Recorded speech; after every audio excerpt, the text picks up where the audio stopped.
Hello, Neil and Sarah. How are you? Hey, Devin. Be here. Great. Welcome to this panel. Great to see you all again.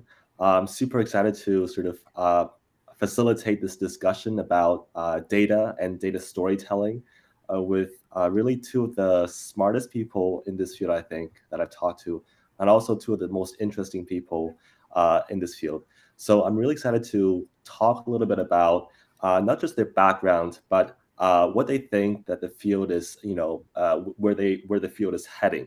And I think before we get started, I'll just say personally that I've talked to Neil and Sarah beforehand, and what I found really interesting about their work is that they're really able to marry two really different things together. So if you think about a lot of data scientists and engineers, they're not necessarily the greatest storytellers. And if you think about the storytellers who studied humanities and English back in college, they're great storytellers, but they can't handle data. And so I think that Neil and Sarah will give you the perspective on how to actually marry these together. So I've tried to, I was actually beforehand thinking of introducing Neil and Sarah, but I think, I think it's actually better if Neil and Sarah can give us their own version of their introduction. So if you don't mind, Sarah, do you want to get started? Sure, but first I have to give a little bit of background on Neil because I saw Neil do a presentation in my first month at Google 7, 8 years ago now, and he was explaining something about LTV, and he did it in a way where he was able to explain complicated data topics but sound like a human. He was like speaking English, and the whole audience, which was not just data people, was following along. And I thought it was so powerful because I hadn't had many examples of data people who were able to communicate so well to such a broad group. And so after seeing Neil here, I really wanted to brand myself as a data storyteller. And I think putting data and storytelling together just absolutely exponentially grows the power of both sides. And so the time I was at Google, I was a data analyst working with Fortune 50 companies. Really loved it. From there, at Google is really good about letting people do side work.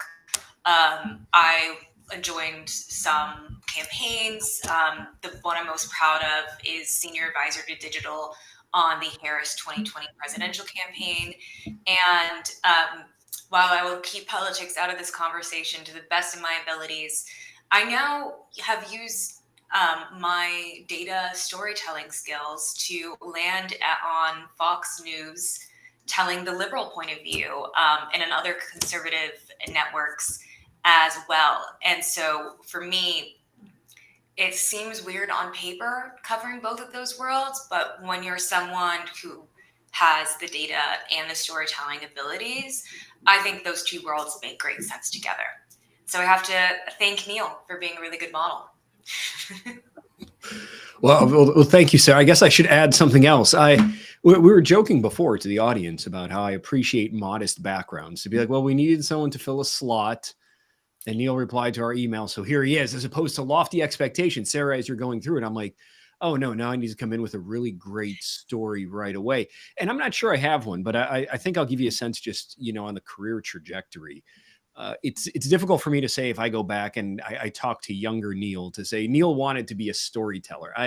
I'm not sure I knew that. Even now, I'm not sure how I define it.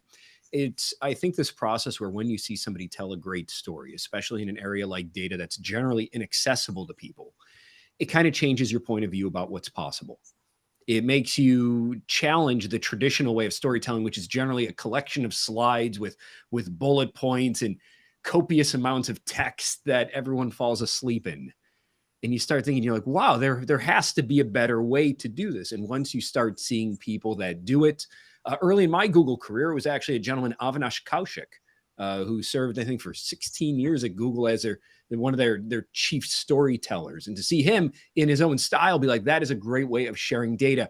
As I got older, it was actually I'm not sure, even Sarah, we go way back. I'm not sure if I ever told you, my son tried telling me one time his first story. And so my son right now is 5 years old, but when he was about 18, 19 months old, I was picking him up from daycare. And he didn't really, have words, but he had stories to share. And I was kind of watching him as he came, and he was just really excited. He's kind of like flapping his hands around and like rubbing his chest and everything else. And you're like, okay, he had a lot of sugar that day. And it was actually his teacher who was like, no, he's trying to tell you a story. Like him pointing over here was they were playing with the water table today. And he's talking about how he got water all on his shirt. And he's trying to convey these ideas in the most enthusiastic and genuine way that he has. And you kind of realize that you're like, please never lose that.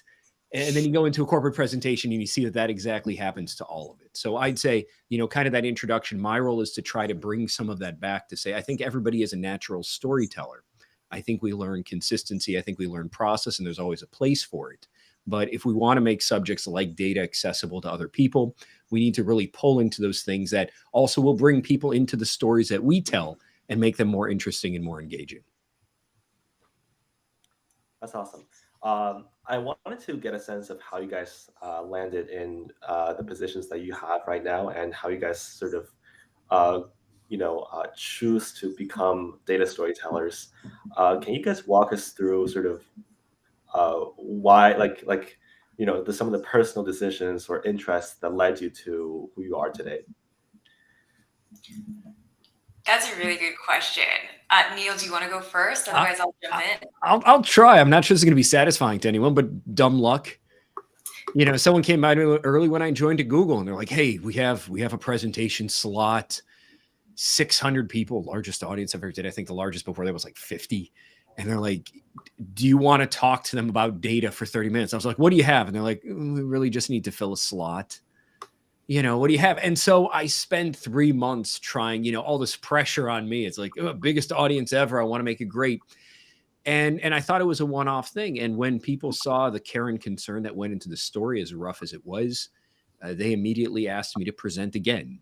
And then again. And that's kind of how I look at it, is that when you're engaging large audiences, if you're successful in inspiring them, not only will they remember the content, but they'll be intrigued by the way you deliver that message. And so you get a lot of people who want to put you in front of other audiences, a lot of people who want to be mentored in their own storytelling, a lot of people that ask you just for your opinion on how they can tell better stories. And so it's one of those fields that's really, you just do more than study. And it's just, taking that leap, and then hopefully if you're good at it, other people pile on.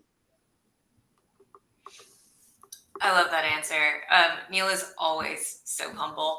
So, when I was graduating from college, I had no idea what I wanted to do. And my mom was like, try to find jobs in data. It's going to be the next oil, like basically a currency almost. And so I worked in a bunch of startups and always getting closer and closer to data roles or data sales roles. And I absolutely loved it. And when I came to Google, again, after watching Neil speak, I really wanted to be as convincing as possible in my sales and in my data work. And I think in order to be convincing, you have to be a good storyteller. Like, you can't just say, hey, look at this data. Like, that's so boring. No one will care. It has to be delivered in a story, not just some data nerd going, hey, look at the analysis I did. Like, tie it to something I care about, And so while I was at Google, I started, reading communication books, and I really wanted to hone that skill, because in order to be convincing, you have to root it in something that other people care about and that other people know. And so in order to be more convincing with data, I had to gain the communication skills. And from there, I was always passionate about politics, and I did a lot of data consulting on different campaigns.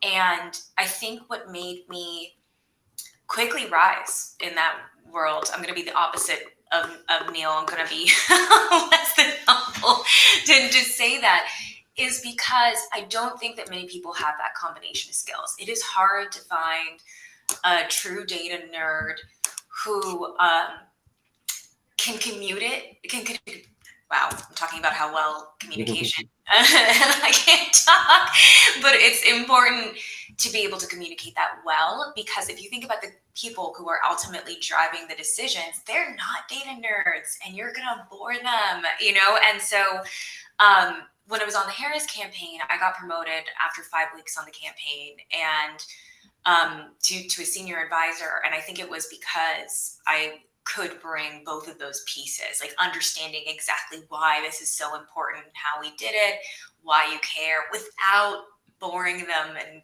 going down like this statistics analysis, you know. And then I had both dumb luck and a lot of help. So after the Harris campaign ended, I was asked by one of the people in the campaign, they said, "You're good at explaining these complicated data things to me. Would you like to go on TV and explain how polling works?" And I was like, "Sure, yeah, that's my jam. Let's go." And after I was on, did that session on TV, that we had a commercial break, I was thanking people, and they're like, "Hey, can you hang on for one more question?" And it was this. When we came back, they had added in a Congress member who, let's just say, is on the complete opposite side of the political spectrum as I am. And we argued, and it went pretty well. And from there, it spewed out. So that was just purely dumb luck. But additionally, the reason that I've had so many opportunities in the data world, in large part, is Neil Hoyne. So I believe in something called mentors versus sponsors. And I swear I will be as quick as possible to explain this. But when I meet younger people, this is one of the things that I really want to tell them. So everyone knows what a mentor is. It's someone typically in your reporting line. They're above you, and they help to guide you so you can go out and find your own opportunities in your career, right? They're helping you grow. A sponsor, on the other hand, still higher level than you, typically not in your reporting line. They aren't guiding you. They already trust you to do a good job and to make them look good. So they are finding opportunities for you. So it's different than a mentor, right? Because they're not guiding you. They're vouching for you. They think you're already good, right? And in return, you make them look good and hopefully bring them opportunities back as well. And Neil Hoyne is, in addition to being one of the best data people and one of the best communicators, is incredibly generous and has been an amazing sponsor of mine. So, for example, the reason that I was able to interview for Wharton Senior Fellows is purely because of Neil Hoyne. And I really want everyone to hear this, particularly women and people of color. Lots of studies have showed that minorities and women get over mentored and under sponsored. And there's a lot of studies that suggest that, you know, a lot of big tech companies with the male female divide started these mandatory programs where, you know, women get to be mentored. There's studies that show that backfired. It actually held it down. And my personal theory of that is, if you think about it, someone who's your mentor, like by definition, like you're their baby, you're junior to them, you know, they're kind of the hardest person to convince you're ready for the next step. And also, if you have like 7 mentors, you're going to be pulled in different directions, and it might just be overwhelming and confusing rather than helpful. And so I do ask you throughout your career, particularly if you're a woman or a person of color, to take a check. Do you have the right balance of mentors and sponsors? And for me, sponsors have absolutely changed my life. And in addition to Neil, I had a bunch of Democratic women root for me to get on different campaigns. Sponsors have absolutely changed my life. So in addition to luck, it's also annoying some really cool people and getting them to be your sponsor. But honestly, I'm not trying to blow smoke. Neil Hoyne has absolutely changed my life, 100%. I finally get to embarrass my work here is done. Thank you, Sarah. All right. It's true, though. It really is. Get sponsors, guys. That's great. I really appreciate that story, Sarah. I think, you know, I was gonna sort of cue you to talk about, the sponsor and mentor, theory or your personal experience with that, because that's something that I've also sort of thought about personally, and as a young professional, something that I'm also trying to implement in my own life. And I think that's not just a good sort of theory to keep in mind. That's also a really nice personal story, a very sweet story. So thank you for sharing that. Neil, I wanted to talk a little bit about the book that you have Yes. in the background. And I think that sort of captures the very essence of this panel, the theme of this panel, and also, I guess, a lot of the different aspects of your career, right? Because you're writing a book about data storytelling, and so you not only need to have some rigorous insights, but you also need to be a good storyteller and actually capture the audience with good writing, maybe good illustrations and a nice cover or a nice title of the book. So could you talk to the audience about what the book is about, and talk about I guess, like, why you wrote the book, how you wrote the book, and some of the general insights that you have. Sure. As an author. I'll give you kind of a broad lens to it. Originally, the book was written with this idea to say, I'm going to share all this knowledge with CEOs and CMOs, and the book went nowhere because it's just not a fun audience to write to. You try to think about like ivory tower boardroom type stuff. It doesn't work that way. And what I found that I lost my voice. And so it would be very difficult, for anybody to say, hey, he's a great storyteller. And you pick up this book, and if you read some of the early iterations, you're like, wow, this is horrible. Or maybe you'd give me a little bit of room and say he just can't write. And so I kind of had a shift there, because I was thinking oftentimes when we do presentations, one of the things that people often say is to say, well, who's your audience? And we write labels, we write titles. So these are CXOs and these are directors of marketing. And I found it was easier just to take a more personal lens. And so when I present and I think about the audience, it's not so much them thinking, here's a whole bunch of people in marketing. I think, here's a whole bunch of people on 4 o'clock on a Friday afternoon that are exhausted, that probably want to check their email and go home. Now, that's a much different type of audience that you have to speak to than thinking it's, a director of paid marketing. Because you empathize more with the situation. You start to realize maybe they have other things to do besides paying attention to you. And the same with the book. When you're writing a book, it's really nice to write for CEOs and CMOs. And then you realize, who the hell are you to actually get this book in front of them and hope that they care to read it? Books are 4 or 5 hour commitments. I think 60% of the US only, actually, I think 60% don't pick up a book each year, if I remember the numbers correctly. That's right. And so you start with that point of view. And so instead of writing for all these lofty audiences, I said, here's a better idea. I said, as I'm working, as I'm writing, I asked my kids, I said, what do you think we do? You've been watching us during the pandemic. And they said, well, my wife is a typist and I go to meetings. That's the extent of it. And so I said, oh no, I have to distill some type of knowledge. If I'm making an investment in my time here versus with them, why don't I write down a book about what I know, about what I learned? And you realize that when you start writing for personal audiences, just the same way that you'd present to a more personal audience, you start being a little bit more honest with them. I like to think my kids will love me regardless of what I do, so I don't have to impress them. I think the worst thing they can do is to pick up this book in 15, 20 years and not recognize me, or me lying to them about what I think, or me crafting something to be like, well, this is really what you should do, but I'm going to give you a corporate point of view.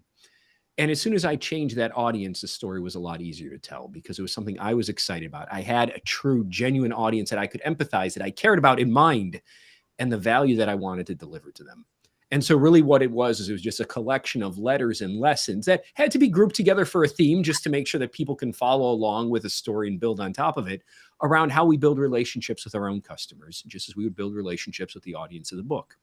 And so even though it comes off as a data book, and this was something we argued about with the publishers, the subtitle, the data-driven way to win customers' hearts, it's really more about a storytelling book to show how accessible and how interesting data is, and how there's a divide with digital that we need to cross, that we need to see the audience on the other side. Now, to Sarah's point about sponsors, I'll be honest, and this is why I love so much about that story that she has, is the fact that this book would never have happened without similar sponsors at Google. I'll tell you, one of my original hypotheses joining Google more than 12 years ago was that I would surround myself with amazing people who could serve, even though I didn't have that title, that idea of a sponsor. And even when I looked at the book itself, I was like, all right, I'm just going to put it as a PDF on Amazon's Kindle. Like I'm like, all right, you upload a PDF, you have somebody build you a title. It was actually a director at that business who had no interest in the book at all. That was like, I'm going to introduce you to my book agent. I'm going to help you edit the content that you have of the book. I'm going to help you troubleshoot some of these problems. I'm going to help give you some guidance around PR and promotion. And I was surprised at the number of sponsors that stepped up to say, let's give you more opportunities to make this successful with no interest on their own, but just because they want to be genuinely helpful, because they know in their story that nobody's really self-made in that regard, that we all depend on other people. And so you really see all these components coming together. You see this initial part to say, look, it's really about having the right audience for your stories. It's then being able to find your voice when you tell them, and then having enough sponsors around you to accelerate and to amplify your voice and your message so it doesn't reach tens of people, but hopefully thousands of people, if not millions. I love that. I have to add before you move on, I read Neil's book in one night, and I'm trying to be Neil when I grow up, so we come from the same field. And what I learned is really ways to communicate it better, what LTV is and how this data is used and how it's powerful. But what I really loved about it is, so I gave it to a tech CEO whose company deals with a lot of this data. And he loved it so much that he bought it for his C-levels, because he was like, oh, now my chief operating officer will understand exactly what we're selling here. It was to educate non-data leaders on how this stuff uses. But then what I really loved is I then gave it to the president of a really popular data visualization company. And he gave it to their data nerds. He bought 60 copies for their data nerds so that they can learn how to communicate it better. So both sides can really learn from this. I really recommend that you pick it up. Also, before we move on, I wanted to bring up one more thing about sponsors. So the first question that I get asked when I bring this up is, well, how do you get sponsors? Like, doesn't that just happen naturally and you don't really talk about it? And honestly, yes and no. So that's partly true. A lot of people don't know the terminology of sponsor. Like they won't have heard of it. You are most welcome and probably good for you to explain it to people what that is. I would love for that to be more popular terminology. But separately, if you don't want to make it like an exclusive or such a defined thing, what you can do is simply say, hey, I enjoyed working with you and I would love to do it in the future. Or, hey, you do this thing that's really cool. I would love to get into that. I would love if you think of me next time. Anything subtle like that. Yes, sponsors do come out of nowhere. Like I didn't have to ask Neil, but not everyone is that thoughtful about how they can help people all the time. But most people, when asked, will want to help you. And as long as you understand that when they get you that opportunity, you have to take it seriously. You cannot BS an opportunity that someone else vouched for you for. Okay. Like you have to make them look good in return. And by the way, I recommend that to anyone, particularly an early manager, you should be a sponsor to people. If you think about rising in your own career, the higher level leaders, they want leaders who are going to move up to be people who recognize talent and find the right opportunities for the right people. It helps the whole company, right? So find sponsors, be a sponsor. You can be direct about it or subtle about it. Just make sure that you have some. And read Neil's book. Everyone go read Neil's book for sure. Sarah, I love these stories because I feel like, I think you're sort of in a position where you were sort of an individual contributor. You're I think you recently just became a leader, or like, you're really young, I think. So you were sort of giving a perspective on getting a sponsor and getting a mentor, but then now in your position, you're also thinking of becoming the sponsor, becoming the mentor.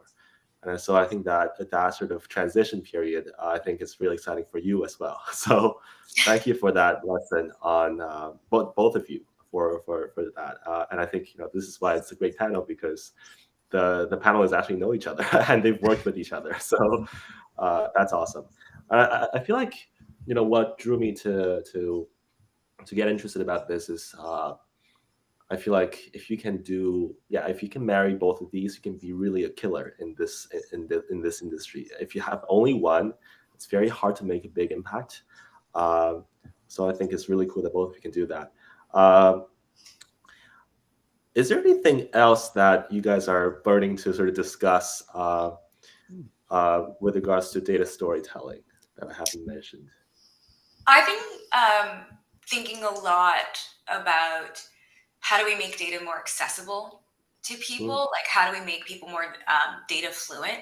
I think that with data becoming such a big part of our lives, and that's only going to grow, it is a skill that, like reading, should be taught young. I think that you're at a disadvantage if you're not at least a little data fluent. And I think for the people watching this and for people like Neil, armoring people with those tools is our responsibility, and I don't just mean, reading charts or whatever. I mean, communicating to people how this data is used and why it leads to this answer, and anything to make the public understand better, I think is always a good idea. I worry, numbers don't lie, but they can be manipulated. And I worry that if you don't have the basics of data influence, that you can be manipulated by them. So I don't have the answers for exactly how to do that, but I do think that it's our responsibility to start to think of, how do we get 7-year-olds to begin to understand data visualization? How do we get college students to understand, how this data is being used about them and why it's okay or not okay? When do you get uncomfortable? I hope that becomes a standard in our education system. And I'll add on to that as well. And I think Sarah makes a great point with, when you look at data curriculums, you're like, how would we possibly teach younger audiences data? Or here's another question. How do companies hire great data storytellers? How should companies train great storytellers? I don't think we have answers to that because of the infancy of the field. I think there used to generally be this idea to say, well, if we collect enough data and we build it into enough reports, then the data will come forward and tell us what to do. And we see a lot of companies, a lot of people who are like, that's not the case. I have no idea what this means. Now, some admit it, which is great, but a lot of them, and I see a lot of executives kind of look at it and be like, all right, so this is a report. Okay, I see confidence intervals. Shit. And they kind of look down, they're like, okay, what do I do? And they defer that decision making to someone else, and they write it off and they say, this is not my field. Or you see this in rooms where it's like, hey, we're going to talk about data. Data people over there.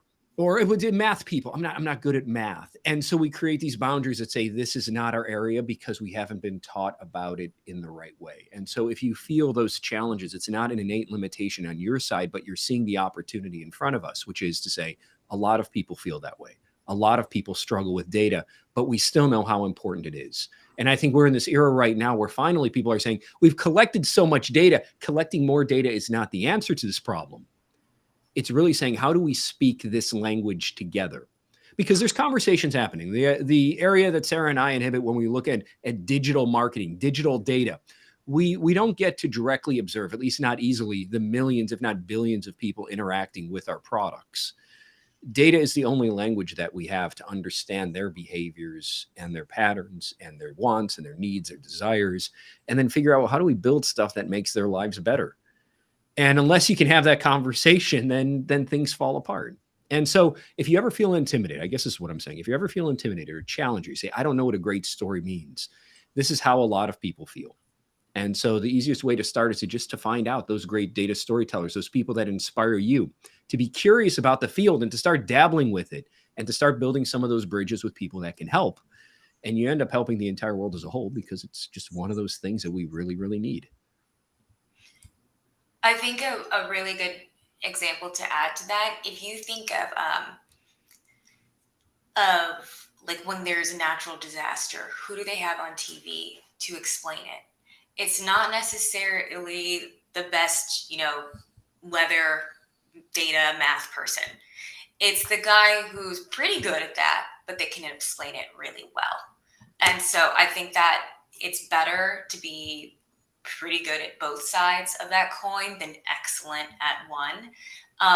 But again, when I saw Neil speak like 8 years ago, I had no basis for storytelling. I was just a data nerd. And through watching him, reading his stuff, and taking a few classes, I forced myself to gain that skill. But I'm only telling you this, not that you need to do everything I did at all. It's just, I was completely intimidated by it, and it really was not, I was not something to be intimidated by. It was something to be excited about. And I wish I had known that at the time. Hey, I'm still intimidated by this stuff today. That doesn't go away. No, that's the fun part, because if you get a subject that you're really comfortable with, right, then you've kind of maxed out what there is to learn. Now, it looks different. People see me on stage and like, oh, you clearly know everything. No, I know how to tell a good story around what I'm discussing, and I will study that in depth. But I love getting into conversations where somebody brings up something. I'm like, I don't know that. Because you kind of embrace it and you're like, okay, this is an area that you can learn and you can get better. And one thing I want to be clear about, and I want to be absolutely clear about this to everyone here. Most companies haven't figured out how to hire for this yet. And so I think one of the challenges that we also run into is, how do we prove the value? Like if you search for data storytellers for a lot of companies, they look like promotional marketing roles. Like they did this one time at Google. Honestly, they handed me a script and they're like, you're a great presenter and storyteller. Get on stage and read that script. And it came out like the scores, I think like on a 1 to 10 scale was like a 2. Like I had people on Twitter being like, this guy's everything I hate about Google. And because that happens, right? Is that you really have to own the material and the content that you have. You have to understand what your principles are. You have to understand how companies will use you. And this is why you'll often see uncommon career paths. It's difficult as oftentimes as people saying, if you find the right company that will encourage you to develop other skills, and you see the opportunity in the skills we're talking about, you have people to accelerate those efforts, then you realize why Sarah and I are both so ecstatic about this field, is because we've seen that potential. But we also recognize the roadblocks of people. People will write themselves off to say, math and data are not my field because I don't understand the technical side of it. They'll have gaps in terms of hiring because why? Because data analysts like to hire people like data analysts. Storytelling maybe to them is a soft skill that anybody can learn. And so it's one of those areas that even if you don't find a direct fit, maybe you don't have one right now in your career, keep looking and keep pushing. Put yourself on stages. Give yourself those opportunities. As Sarah said, identify yourselves to people that might be able to help and nurture and develop those skills, because what you'll find is sooner than you really expect, people will be inspired by what you've been able to develop and deliver. And then they'll come and they'll say, how do I do that too? And that's really what we're trying to encourage. Thank you. I feel like it's also exciting that I think you were mentioning that this is a very nascent field. The combination, I mean, big data is very recent because only recently can you collect so much information about so many people on the internet. So data is just beginning to explode, and the art of storytelling on top of data is also sort of something that companies like Google or TikTok is just beginning to think about. So I feel like it's so exciting that there's so much opportunity here, and that you can enter the field from different angles, right? You can enter the field as an engineer and then learn to tell stories, or you can enter as sort of a storyteller, but learn the basic statistics and data analytics behind it. And I think, and at the end, you can sort of tell stories or inspire people and influence decisions, which is really, really sort of exciting, I think, for me and for a lot of students out there. So thank you, Neil and Sarah, so much. Is there anything else you want to add, or are we good? Thank you so much for having me. No, I just awesome. Thank you so much, and I think this conference is so cool. Awesome. I believe, I guess there's going to be 2. I guess you guys have. Yeah, we have presentations, don't we? Yes. So you should also look forward to that. Okay. Yes. Awesome. Thank you very much. Thank you. Thanks, Devin. Thanks, everybody, for having us.